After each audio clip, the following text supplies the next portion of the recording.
En cuanto a las herramientas de trabajo, aquí tenemos expuesta una serie de armas, o mejor dicho, una serie de objetos definidos como hachas. Este ejemplar de hacha es uno de los más recientes tanto cronológica como tipológicamente, ya que presenta un ojo donde se insertaba un mango. Y este es el ejemplo que conocemos también en la actualidad, quizás fabricado en acero. Este es un ejemplar de bronce y se conoce, además de por algunas referencias, también a través de un colgante único que tiene precisamente esta forma, y se trata de un hacha de ojo, como se le llama. En cuanto a otros ejemplares, este es uno de los llamados martillos hacha, es decir, dotado de un filo vertical, casi como si fuera un hacha, y por la parte posterior, precisamente por eso el término martillo hacha, realizado más bien como si fuera la parte de una azada o un pico. Este probablemente se utilizaba MH para realizar construcciones o en cualquier caso para trabajar también la madera.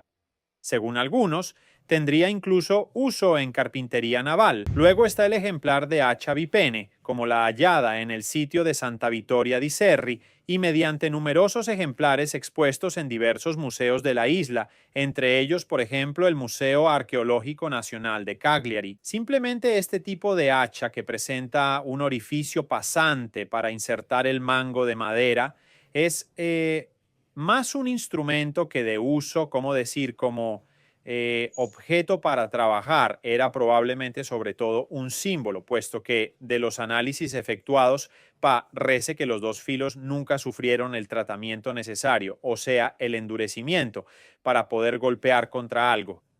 Aquí al lado, en cambio, se presenta una secuencia de hachas que van del modelo más simple hasta el modelo más complejo. Van desde modelos más simples con una sola cara hasta ejemplares con dos caras fabricados con matriz bivalva, siendo objetos bifaciales, hasta objetos bifaciales que presentan nervaduras laterales y por eso se llaman hachas de bordes elevados. Y aquí vemos distintos modelos, desde el ejemplo más simple con forma monovalva, un objeto monofacial, a ejemplos ya bifaciales, realizados con matriz bivalva, hasta objetos cronológicamente más recientes, como este modelo de hacha de bordes elevados y este otro modelo de hacha de bordes elevados, que está fechado no en el bronce medio como este, sino en el bronce reciente. Estos modelos se enmangaban mediante un mango de madera que se insertaba de esta manera en el hacha.